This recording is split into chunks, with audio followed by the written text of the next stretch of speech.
Topic جو ہے آج کے لیکچر کے حوالے سے وہ 9th کلاس کی اردو ہے، اور اس میں پہلی نظم ہے حمد۔ سب سے پہلے ہم شاعر کا تعارف دیکھیں گے کہ وہ کس نے لکھی ہے۔ مظفر وارثی جو ہے انہوں نے نظم حمد لکھی ہے، ٹھیک ہے۔ ساتھ ساتھ میں آپ کو یہ بتاتی چلوں کہ آپ نے شاعر کا جو ڈیوریشن ہے اس کو آپ نے لازمی دیکھنا ہے کہ کب انہوں نے سٹارٹ کیا، ٹھیک ہے، یعنی ان کی جو پیدائش ہے وہ کب کی ہے، اور اس کے بعد پھر ان کا ڈیوریشن کب مکمل ہوا، یعنی ان کی وفات جو ہے وہ کہاں سے ہوئی۔ تو یہ 1933 سے شروع ہوتا ہے اور 2011 تک یہ اینڈ ہو جاتا ہے، ٹھیک ہے۔ محمد مظفر الدین احمد صدیقی یہ ان کا نام تھا، اور اردو ادب کے اندر عموماً یہ ہوتا ہے کہ جو شاعر ہوتے ہیں یا پھر جو ادیب ہوتے ہیں وہ اپنا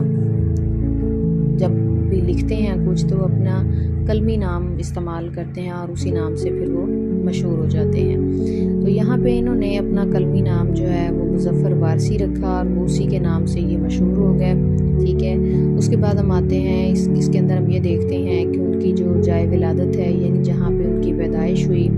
ٹھیک ہے، وہ میرٹھ جو ہے اس کو بتائی جاتی ہے، اور ابتدائی تعلیم جو ہے وہ بھی انہوں نے وہیں سے حاصل کی، اور جب پاکستان کا قیام عمل میں آ گیا تو وہ بھی اپنی فیملی کے ساتھ کراچی آ گئے، اور کراچی آ کے انہوں نے اپنا باقی جو تعلیمی سلسلہ تھا وہ وہاں سے شروع کیا۔ مظفر وارثی کے بارے میں یہ چیز بتائی جاتی ہے کہ یہ شروع سے ہی یعنی مطلب ابتدائی عمر سے ہی بڑے ذہین و فطین تھے، ٹھیک ہے۔ 1950 میں انہوں نے باقاعدہ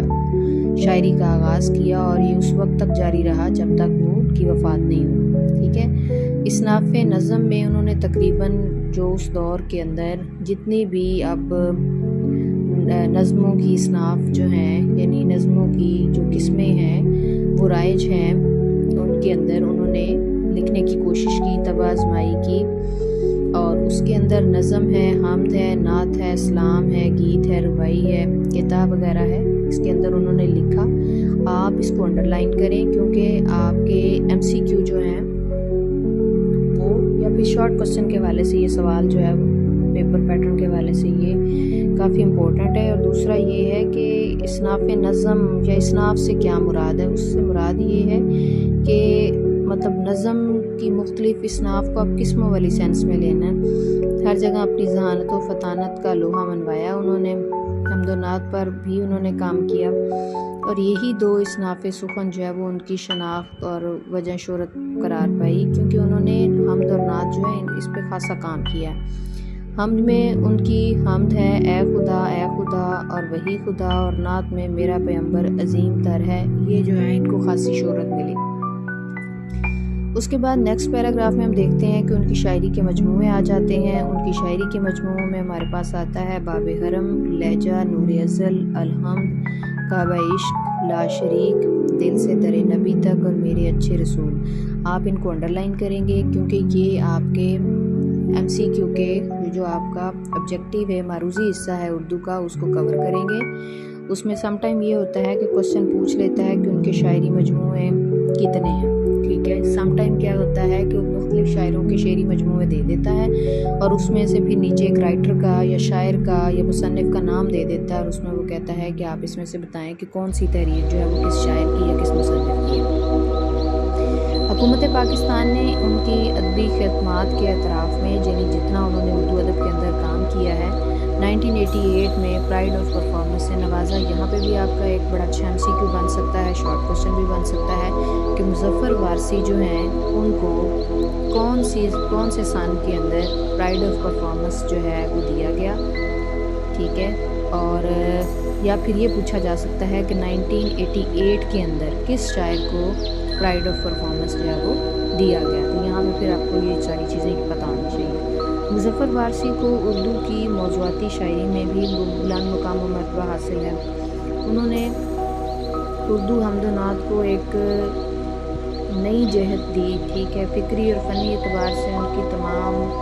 جو حمد و نعتوں کا ایک ایک شعر جو ہے وہ ایسے محسوس ہوتا ہے، وہ اتنی خوبصورتی سے لکھا گیا ہے کہ جیسے موتیوں کو لڑی میں پرویا ہوا جاتا ہے یا پرویا ہوا محسوس ہوتا ہے، بالکل انہوں نے اسی طرح سے لکھا ہے۔ ان کا لکھنے کا سٹائل جو ہے وہ اتنا خوبصورت ہے یہ جو نظم جس کی ہم بات کر رہے ہیں آپ کے 9th کلاس کے سلیبس کے اندر شامل ہے، یہ زمین یہ فلک ان سے آگے تلک، اے خدا میں مظفر وارثی نے جس انداز میں باری تعالیٰ کی ذات اقدس کے ایک پہلو کو اور کائنات کی تخلیق میں اللہ تعالیٰ کی ذات و صفات کو بیان کیا ہے، یہ انہی کا خاصہ ہے، ٹھیک ہے۔ اور باقی اس میں یہ ہے کہ اب ہم نیکسٹ لیکچر کے اندر دیکھیں گے۔ آج کا جو لیکچر ہے اس کے اندر ہم صرف تعارف جو ہے مظفر وارثی کا اس کو ہی ہم نے کور کیا۔ اس میں مین چیزیں آپ کو میں نے بتا دی ہیں کہ وہ کس طرح، ان کا قلمی نام کیا تھا، ان کی جائے پیدائش کیا تھی، اور پھر جب پاکستان کا قیام عمل میں آیا تو وہ پاکستان جب وہ آئے تو اس کے بعد وہ کس شہر میں رہے، انہوں نے کہاں سے اپنی تعلیم پھر آگے جاری رکھی، شاعری کا آغاز انہوں نے کب کیا، اور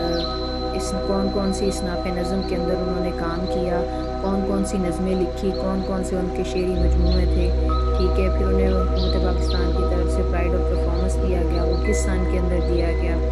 اس کے بعد یہ کہ ان کی شاعری کے موضوعات کیا تھے، زیادہ تر انہوں نے کام حمد و نعت میں ہی کیا ہے اور یہی زیادہ مقبول ہوا، ٹھیک ہے۔ اس کے بعد یہ ہے کہ ان کا